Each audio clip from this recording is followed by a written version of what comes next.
standing up in McKinney.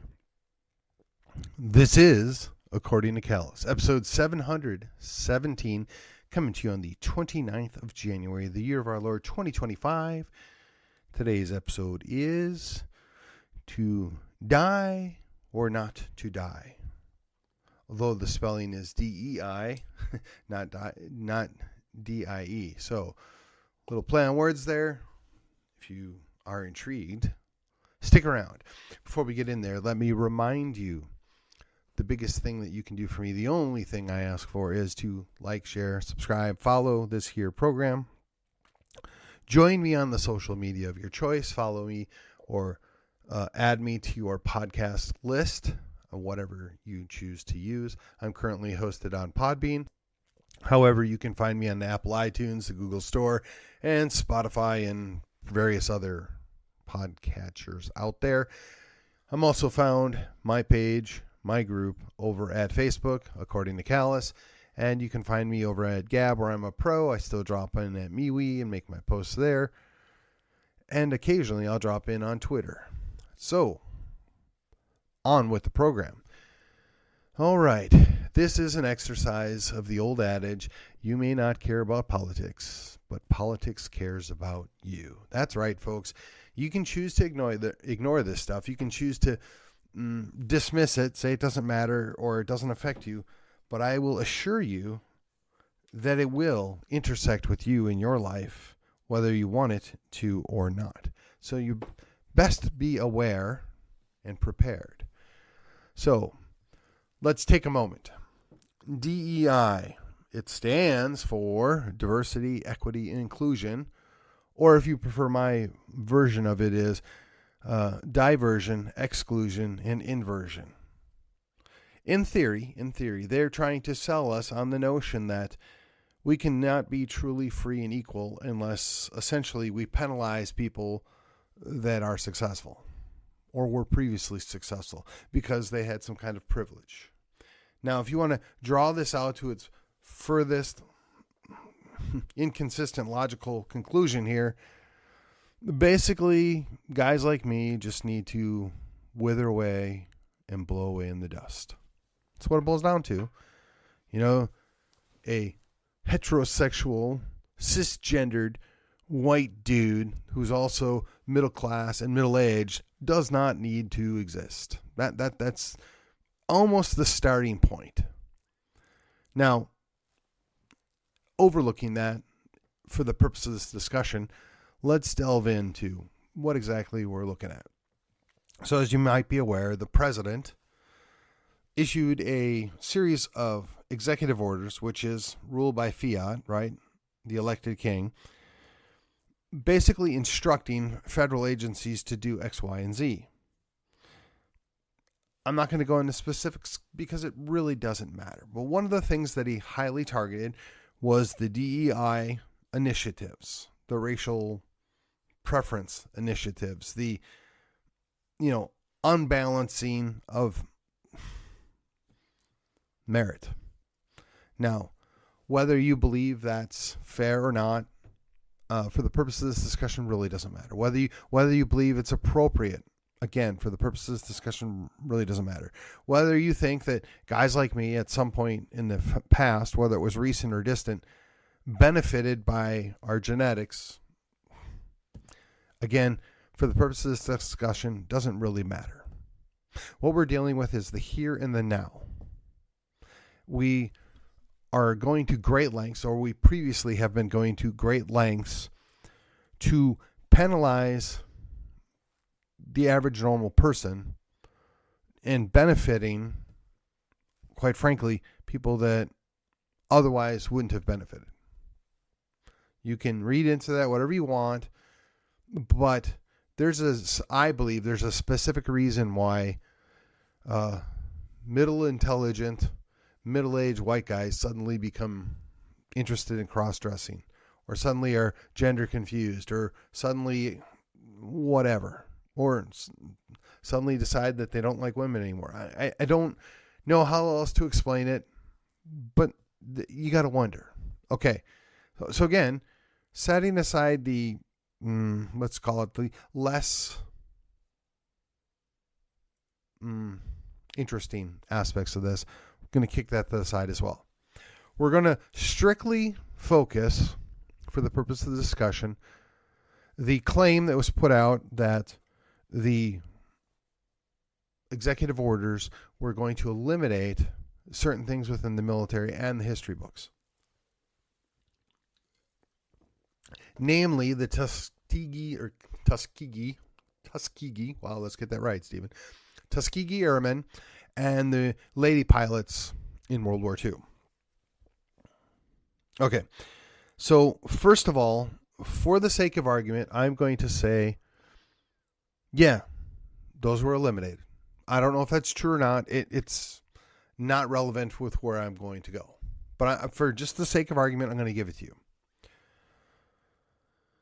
The executive order said we're going to eliminate all these things, and we're going to kind of bring back normalcy, if you will, or balance, if you will.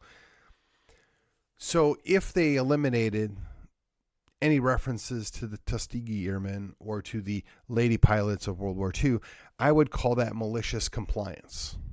What do I mean? I don't think anybody that wants to do away with DEI, anything, wants to, I'm going to just say it, whitewash history. I don't think they're wanting to blot out the contributions of non-men and non-white men in major occurrences in history. I don't believe that's the case. Now, maybe you could make that argument 60, 80 years ago that was an issue. Certainly when certain people wrote the history, there was a preponderance of things referenced that would be important to them, or reference things that they thought were more important than others, which is normal. In the course of history, the adage that is written by the victors is true to a point. So just for point of reference here, we're going to go back to World War II. We lost a little, well, we're just going to say 500,000 soldiers, Marines, Navy guys, Air Force guys, or Army Air Corps technically. We lost 500,000 people. Russia lost, 6 times that or whatever, maybe 10 times that. Who knows what went on over in the Soviet Union. The Germans, a not disliked number. I mean, the British lost over 1 million, French, same thing, Japanese, who knows? And then again, most of these numbers are estimates. So at one point, and again, I don't know the actual number. And again, for the purpose of this discussion, it really doesn't matter. So I'm going to use an arbitrary number. And I know people hate this, but just follow along with me here. If we lost 500,000 people, it's fair to say we had at least 1 million people that were involved in the war effort. Now, I know it's bigger than that. I know it's more than that. But just for argument's sake, we're just going to use 1 million. And if we had 1 million people that were involved in the war effort, and they were all soldiers, airmen, seamen, Marines, right? They're all fighting. They're all doing various jobs within the military, whether they're pilots or cooks. They're all doing jobs. They're all working together for the greater goal. If I were to tell you that there were 200,000 pilots, no way, no how was there 200,000 pilots, but just go with me. Well, let's make it simpler. 10% of that million is 100,000. So we're going to say there's 100,000 people that are pilots. I don't believe that's anywhere near accurate. But again, just using round numbers to prove out a thought or a point here. Okay. So if you have 100,000 pilots over the course of, let's say, 5 years, and that breaks down to, we'll just say 20,000 pilots per year were involved in the war. Again, I don't know how accurate it is. And again, it doesn't really matter. The specifics, all the details, excuse me, don't really matter for the purpose of this discussion. What we're focusing on is there's a massive quantity of people that are involved in a massive effort. And when you're going to describe that in a text or in a history, that 5-year period, which was massive involvement, massive amounts of people, massive a lot of information and whatever else, you can only pick certain highlights, right? You can only focus on certain things. So if you've got 1 million people involved in a war, you got 500,000 people that die during the course of the war. You've got we're just using round numbers here. Just play along with me here because that's where I'm going somewhere here. And you've got 100,000 pilots, which equates to 20,000 pilots per year. And again, I'm not saying they're accurate. I'm just trying to give you numbers to work with here. And you have a single squadron of pilots. And for the sake of argument, we're going to say there's 50 pilots. And again, I don't know if that's accurate or not. It doesn't matter. I'm trying to show a scale here, okay? So you got 50 pilots. Say you've got 50 pilots times what? 40 squadrons. That nets you 2,000. 400 squadrons would net you 200,000. Right? Is that right? Okay. Simple math. Just can't do it in my head, off the top of my head. So, using that math, we're going to backtrack and say there's 50 pilots. Now, this squadron of 50 pilots works for a certain period of time, and they do great things, mediocre things, but they're part of a larger puzzle, right? Okay, so in this scenario, again, I'm just trying to explain the thought process here. It's so you've got 200 squadrons over the course of the war, over 2 fronts, or 2 theaters, if you will. I guess maybe technically there were 3 theaters, but be that as it may. All this is going on. And you're going to have those squadrons ranked from the most kills to the least kills, or the most kills per shoot downs, right? So you got a couple of different ways you might rate that. And you might have aces or multiple aces or just, guys that got no kills. Why do I bring this up? From what I understand, the Tuskegee Airmen were better than average. In fact, they were, so from all reports, a really good squadron. So if you've got 200 squadrons and they're above average, does that mean that they're going to break the top 10, the top 10%? I don't know. And when you're going to do a history book or a history text or a history study, and you're really only going to devote X amount of pages to that study, because remember, you got 500,000 people that died, 1 million people that fought. We're going to just say there's 100,000 pilots. We don't know. We're just throwing big numbers out to give you something to work with here. And you got a single squadron that was made up of 50 men. In the giant scheme of things, do you see how I shouldn't say individual, but the contributions from the smaller breakdowns of the organization get lost, right? The only reason we know about what Patton's army did is primarily because Patton was big mouth, and Patton got himself in trouble, and Patton was a flamboyant, well-known leader. And it suited certain purposes to promote him and let people know. But I'm fairly certain you didn't know about the next breakdown below him, right?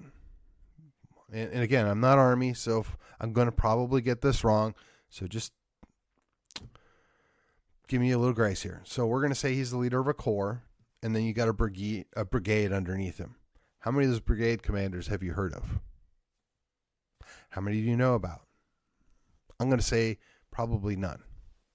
Because in the grand scheme of things, they get lost. The individual contributions get lost. And unless and until something gets noticed that's extraordinary and it gets reported up to the chain of command and somebody throws a medal on it, nobody's going to know anything about it. We would not know about Audie Murphy if he didn't get the Congressional Medal of Honor and a bunch of other awards. We wouldn't know about Sergeant York if he didn't get a Congressional Medal of Honor and a whole bunch of other awards. We're going to know about Douglas MacArthur because he was a big deal. Whether you like him or not, whether you thought he was a genius or not, he was a big deal. We're going to know about Douglas MacArthur, but we're generally not going to know about any lieutenants under his command. Or, well, you're talking about the Navy, Nimitz, right? Everybody knows who Nimitz is. Maybe Bull Halsey, but you're not going to know about some random captain that's running a ship that's got a few hundred people on it. You're not going to know. So to overlook the thing that happened there is not an insult. It's not we've cut this out of history because it never happened. We're embarrassed by it. It's just natural progress. Okay, so now here's where we're looking at. In history, things happen. Now, if you've got a squadron that outperforms other squadrons, the one that I'm somewhat familiar with is we're going to just use Pappy Boyington's Black Sheep Squadron. The only reason that I know anything about that is because they had a TV show about the guy at one point and his squadron. And how much it was accurate and how much was fiction? Probably mostly fiction. And the guy was celebrated. The guy was known because he was known. He did some pretty incredible things. And he survived the war. Now, the tagline was the Flying Misfits, right? Or the black sheep of the Marine Corps.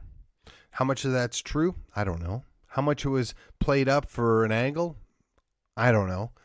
How much of it was fed into the machine to, fulfill something? I would suspect a lot. So now when we get to the Tuskegee Airmen,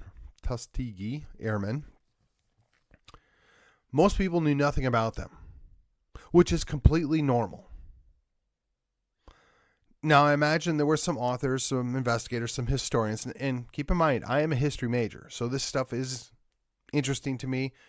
It's something that I will spend time on, and I would consider myself a World War II buff, when I was in high school and whatever else. But I never heard about these guys. I heard about them in passing, but there was no focus on them. And again, why would they? Unless they were the best squadron of the entire war, why would we expect? If I remember correctly, they flew bomber escorts. And again, from all that I recall about them, is they were significantly above average, or however you want to rate it. Maybe they were the best, but I don't think so. I don't think I ever saw anything that said they had the best scores. But again, are they in the top 10, top 10%? I don't know. And again, it doesn't really matter, because unless something extremely important or exciting happened, it's going to just get brushed by the wayside. How many acts of valor happened on all these battlefields during the course of the war that were never known because that somebody in the chain of command died or missed the notification? I would say countless. Does that mean that their contribution didn't matter, that their contribution was less important? No, it just means it didn't receive the recognition that perhaps it was due. So when we look at this, and this is where it gets into an interesting thing, right? So you've got these revisionist historians. That's historians that go back and they look at things and they examine, is that really what happened? Or is this really how this played out? Now, I'm a fan of revisionist history insofar as the official story is almost never accurate or complete. So they do us a service if they go back and look at what else was going on. Now, if you go back and you look at what else was going on with a predetermined outcome you're trying to achieve, that's counterproductive in my opinion. But if you're going in with open eyes and you're being honest, I think you can find a lot of different things. So again, why did I bring this up? The fact that the Tuskegee Airmen were lumped in with everything else that went on in World War II, and we're going to use the term overlooked, I believe personally that had less to do with the fact that they were a bunch of black pilots than it was that they were just pilots like everybody else. And very few pilots in the grand scheme of things became heroes, or very few squadrons became well known. Now, in fairness, and I want to siphon this out, the fact that somebody went back and did the investigation and laid out the evidence that these guys were set up to fail from the get-go, they were given crap planes, that their trainers really didn't want to do the job, that, and all these different roadblocks along the way, and they still were successful and they overcame all that. To me, that's a much more intriguing story. That's very, I would almost say shameful of our behavior, but that's life. That's a historical narrative. The outside group is always having to play the underdog, and these guys did it. And the fact that they turned out to be, again, I'm just going to say above average squadron is great. Fantastic. Does that make them national heroes? I don't know. Does it mean that they should be pushed off to the dustbin of history? Again, I don't think so. Especially when you find out all the information in the background that they got out there and they were actually able to keep up with some of the best pilots out there. I mean, if nothing else, that's an interesting footnote in history that is well deserving of notifying the general public. Hey, did you know this happened? Did you know this entire squadron of pilots existed and they did all these things, even though that there was very little interest in having them actually do it in the first place? To me, that's interesting. To me, that's worthy of noting. To pretend it didn't happen is a disservice. To make it a cause célèbre in some regards is also a disservice.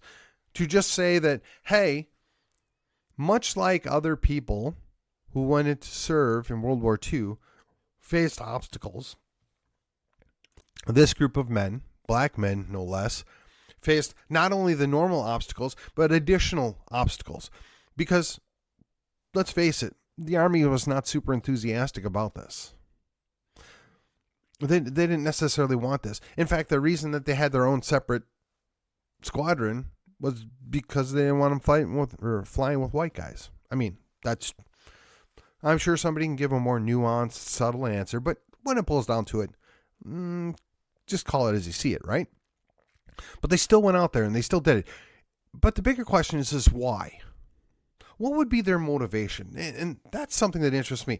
Was it because they loved their country? Was it because they wanted to prove something? Was it some mixture thereof? Was it that they just had a call of duty and this is an opportunity to show that we're equals and we should be treated as equal? Again, all good stuff. But when you're going to create a textbook that has a finite number of pages and you can only put, we're going to say 20 pages related to World War II, and most history books are broken up for American history, colonial age to Civil War, and Reconstruction to current time. Now, whether you think that's a good way to do it or not, it's irrelevant. That's the way most of them are written, or at least they were when I was still in school, in college for that matter as well. So you can only devote, we're going to say 20 pages of a history textbook to World War II, which we've just talked about is a huge, enormous thing that takes place over 5 years, over, 5 continents and 2 or 3 major theaters of battle. 1.5 million people were involved at one point in just the United States. 500,000 died. You know, there's ginormous. There's just a lot of things going on here. And when you're going to break that all down to the most basic components, you have to decide what goes in there, what takes priority. Now, I could make the argument that you would include that as an excerpt, or you would include that as one of those little boxes off the side, or perhaps even a footnote. Because keep in mind, you got 20 pages at most. Sometimes it's as little as 5, to cover 5 years worth of history in a huge war that had all these different factions, and you're just dealing with the American component of it. So what do you cut? What do you not cut? Do you spend a lot of time, in the Battle of the Pacific, or do you talk more about North Africa? Do you talk about what was going on, along coastal America, or what was going on in the heart of China versus Japan? Are you going to talk about the East Front? Are you going to talk about Operation Overlord? There's so many things. There's so much detail. Which is why they have multiple courses in college that detail all that out. But again, you're doing an overarching history. So if you cut that out, are you cutting it out because, we just don't like these black pilots? Or are you cutting it out because it's just realistic? You can't get to everything. That's a fair question. But fortunately, in today's day and age, everything's computerized and you have almost unlimited data that you can store and reference. So if you're doing online classes or you're doing tablets for your textbooks, you can put all that information in there. I think it's important. I think it's something worthy of knowing. Do I think it's important because it was black guys that were pilots? No, not really. I think that's something that's unique about it. That's something that perhaps you might want to highlight in certain circumstances. And you look at it from the underdog, right? Some of my favorite war movies from World War II were The Devil's Brigade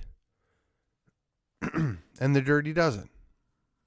Both instances are guys that were not good guys. They were, quote unquote, disadvantaged. They were put in a bad spot, yet they came together, worked together, and they overcame. That's the American story, by the way. That's why you see that all the time.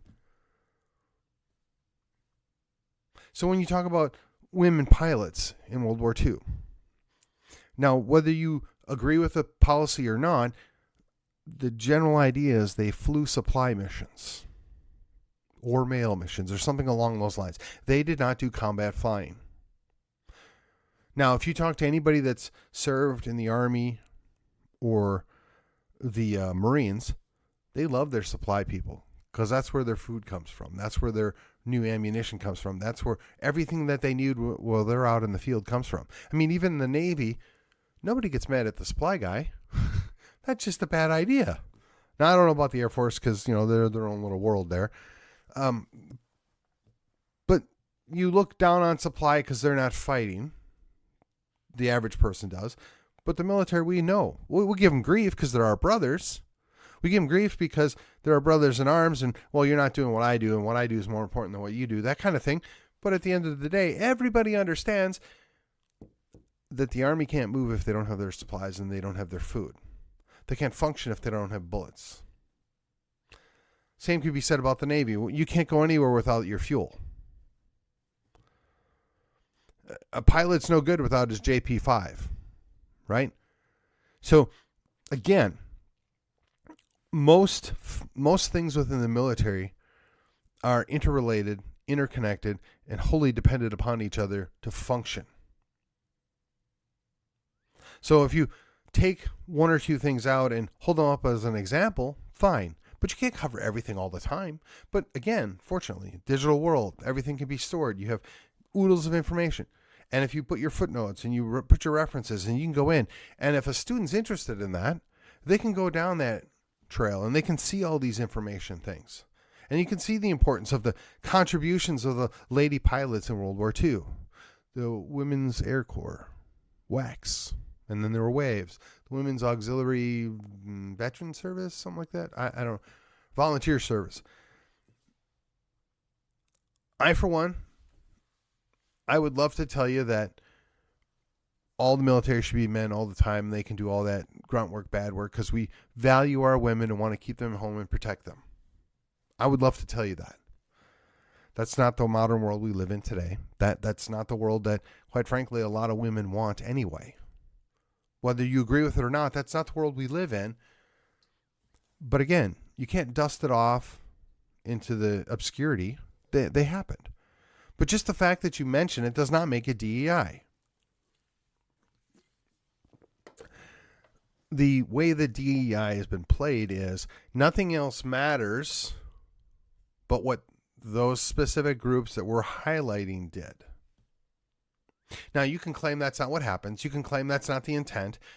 But when you're spending all your time on, well, we're going to just say outliers, right? Outlining examples and dismissing the larger story going on in the background because that's re-achieving a balance or that's elevating the downtrodden or whatever your rationale is behind that, that doesn't serve anybody well. And I don't think anybody in the Army, the Navy, the Air Force, Marines, and Space Force, Coast Guard, anything, wants to pretend that there weren't Tuskegee Airmen. They don't want to pretend that there were not women or lady pilots in World War II. Especially now in today's day and age, we have lady pilots fighting in combat or flying in combat missions, which again, my preference would be they would not be there. But unfortunately, they want to be there, and them wanting to be there trumps my preferring them not have to go there. We have an all-volunteer military currently, which is great because I don't think anybody should be forced to serve. But the other thing to keep in mind is during World War II, we had a draft, and they forced people to go serve the United States Army, Air Force, or Army Air Corps, Marines, and the Navy. They didn't have a choice. They were put to work. It's also called involuntary servitude. which is a synonym for slavery, by the way.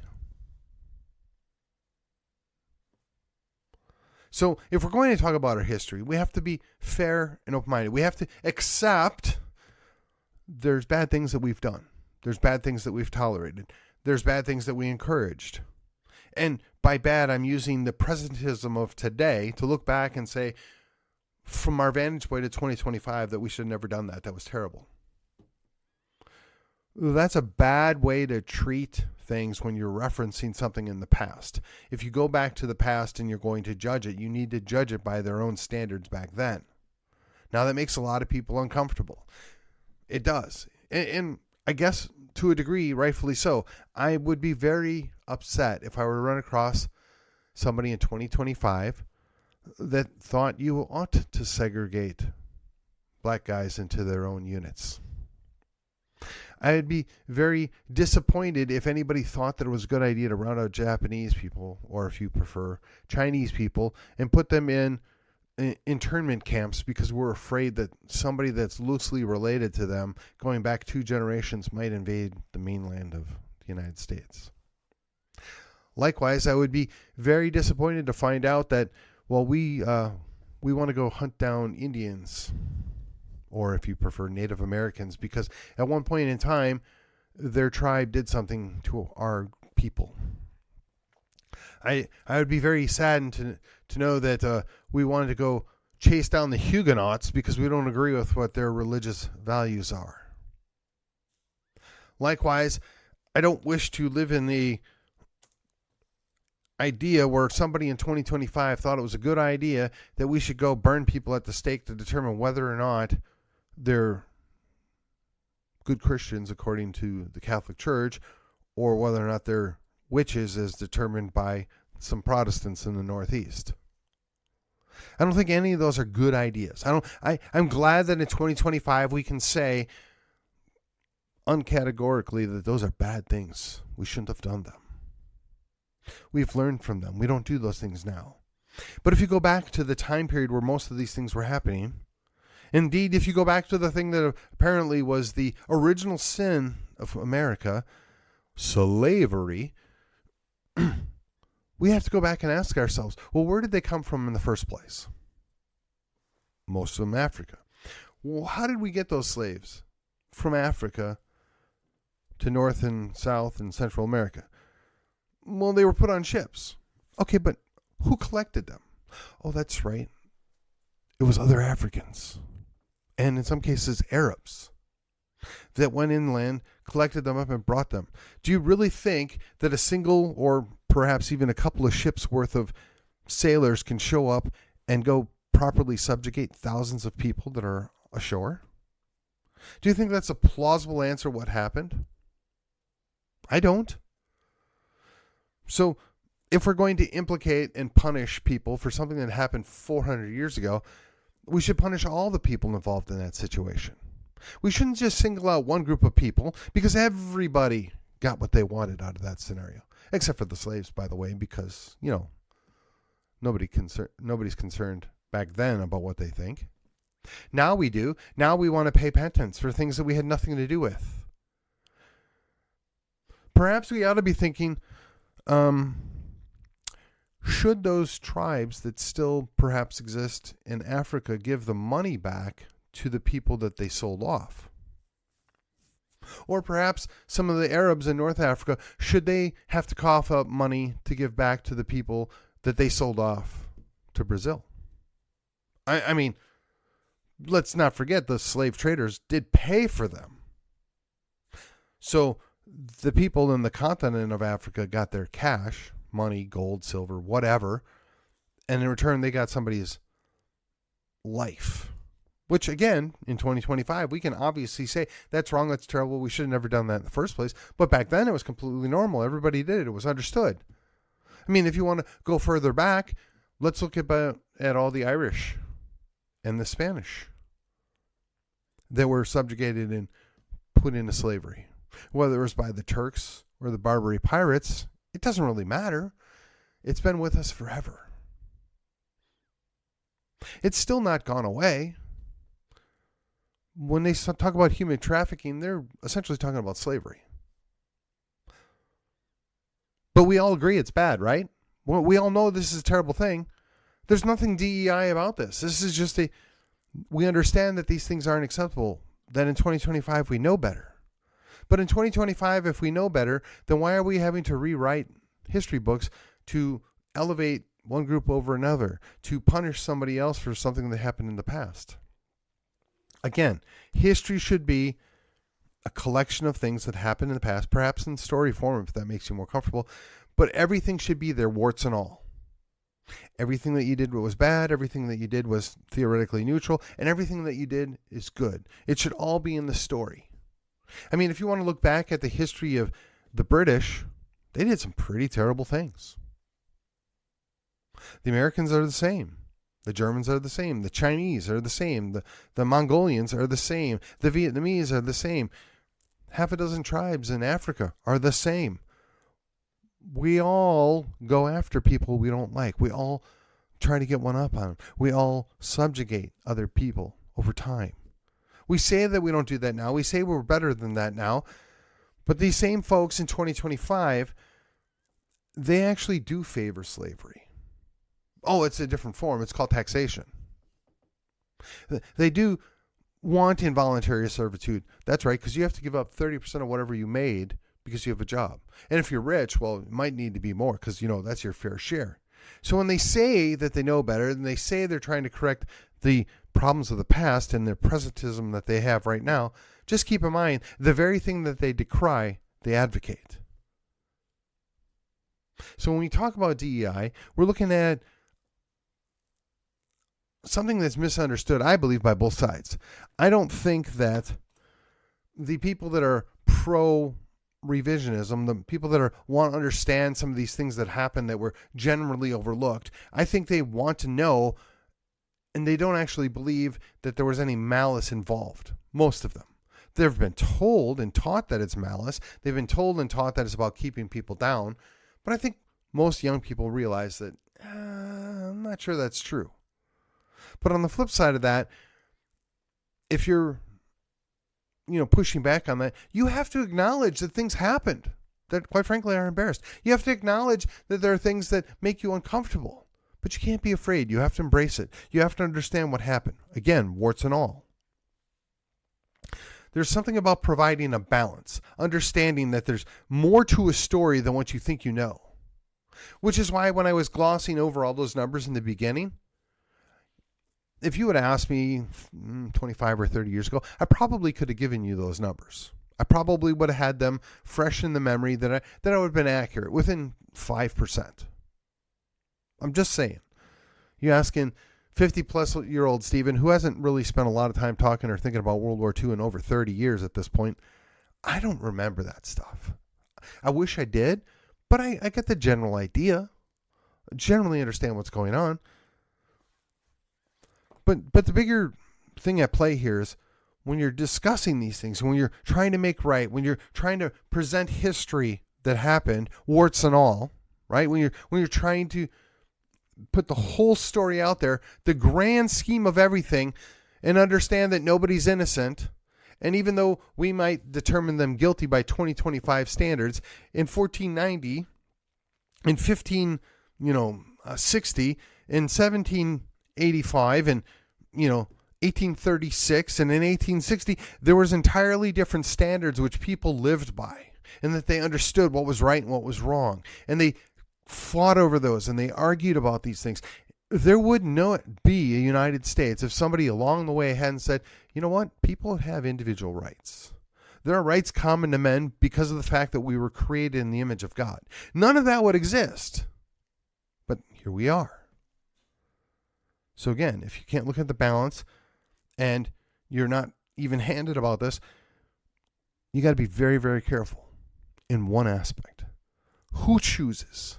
Who makes the determination? Now, my thought is it should all go out there. I mean, we have digital textbooks now. We have access to massive amounts of digital information that can be put out there. We're no longer constrained to a 300-page history book that can devote 20 pages to World War II. We have the potential capability of putting out thousands of pages relevant to what went on during World War II. Now, is any middle school or high school student likely to go and take the time and effort in to read all that? No. And with today's AI and different search technology, you can probably put out those 1,000 pages of information and they can go search, find, and cusp out the basic information that they want in a matter of seconds to cut to the chase. So when people were, years ago and they were constrained to those textbooks, I don't believe there was any malice on cutting out these things. I think they were trying to just put in the basic information with a couple of high points that they determined were high points. And granted, nobody's innocent here. But the reality is, unless it's something extraordinary or specifically interesting, most people just don't care. They don't. Never being in New York, I find myself in an awkward situation that I'm a New York Yankee fan. But the reason why I'm a New York Yankee fan is because when I was a little kid, I watched The Pride of the Yankees, and I learned about Lou Gehrig. Now, I'm fully aware that probably most of what's in that movie is myth. I'm okay with that. But Lou Gehrig was the Iron Horse of baseball. And he probably would have played at a high level for several more years had he not come up suffering from ALS. Does it take anything away from him that Cal Ripken Jr. eventually passed up his record? I think it was Cal Ripken Jr. Jeez, hopefully I didn't get that wrong. I don't think so. The guy's life was cut short. His career was cut short. And yet he did all of that. So the fact that somebody else finally eclipsed him doesn't take away what he did, nor does it damage what the other player did. It just is. It's history.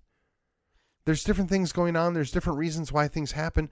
But if you tell the whole story, somebody did something back in the 30s versus somebody did something in the 90s, and there was 60 years worth of intervening technology and training that was in place, yeah, it changes things. But it's still a significant accomplishment in either case. But the thing is, do you tell the whole story or do you not? And if you're a baseball historian, which I am not, do you choose one over the other or do you put both in? Are they similar achievements or is one significantly bigger than the other? I'm not qualified to answer that. I'm not a huge baseball fan. Notwithstanding the fact I'm a Yankee fan. I couldn't tell you anything that the Yankees have done in the last 20 years because I don't really care because I don't watch baseball. But I'm a Yankee fan because, hey, Lou Gehrig, baby. I mean, that's just the world that we live in. People find something and they hold on to it. Whether it makes absolute sense or not is largely irrelevant. It's just the world we live in. So when we're going to talk about DEI and the consequences of it and the pluses and the minuses, okay, that's fine. But rather than focus on all the bad things or all the shortcomings, why don't we tell the whole story? If we tell the whole story, people are fully aware what's gone on and they can make an intelligent decision. So when I ask the question to die or not to die, to DEI or to not DEI, please understand, I fully am willing to acknowledge that there's a lot of story in it, and we're talking about the context of history here. I fully understand there are things that happened that are relevant, that are important, that were glossed over because tons of things are glossed over. I don't believe most of it, or I would even go so far as to say almost all of it was done with any malice. It's just the nature of the beast. But in today's day and age, you don't have to deal with that anymore. But instead of trying to invert the situation where we're only going to elevate people of color, women, or sexual deviants as these are the primary focus of the new textbook, no, let's tell the whole story. And if you then want to take the time and talk about, some scientist in Britain, as well as being a genius, liked dudes better than ladies, fine. In the giant context of World War II, if you want to put that in there, if you think it's important, go for it. But I would never, ever say, well, it doesn't matter that we had lady pilots. It doesn't matter that the Tuskegee Airmen was made up with a bunch of black guys that, quite frankly, nobody wanted to be pilots at that point.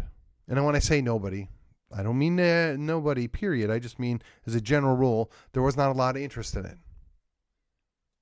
That if anything, adds to what they managed to accomplish. Wow, mangle that word. But is it the most important thing to come out of the Army Air Corps? I don't know. I doubt it. Should it be glossed over? No, probably not. It's valid.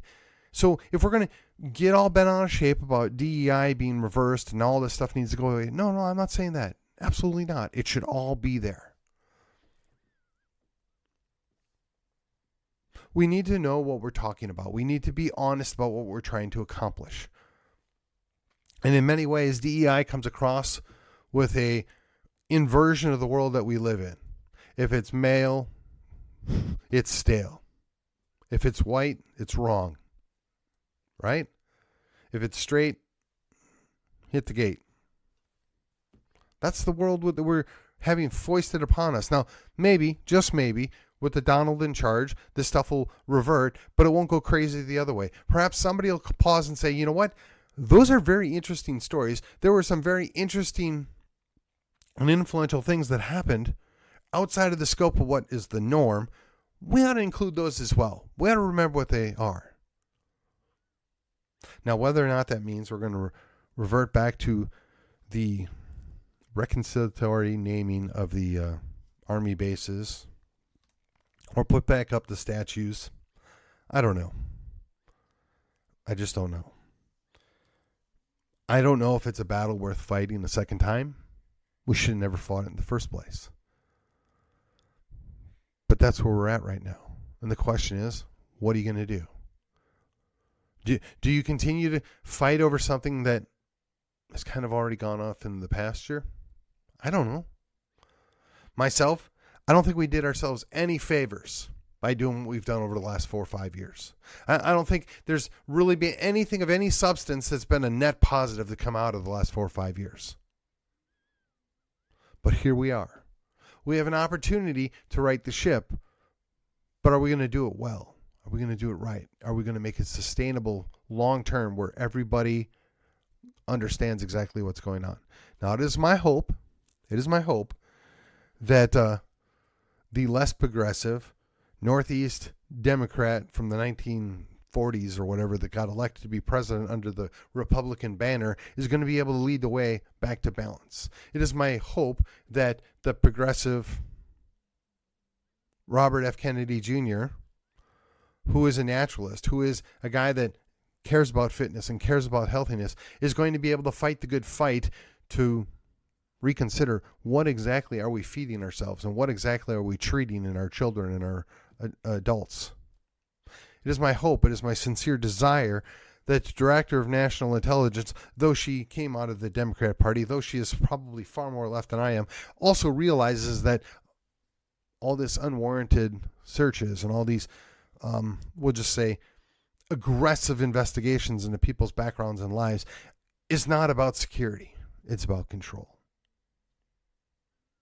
It is my hope and my desire that while there's a lot of overreaction and concern about MAGA, that people will be able to read between the lines that all this is reasserting what we were once before. All this is returning us to what was once good.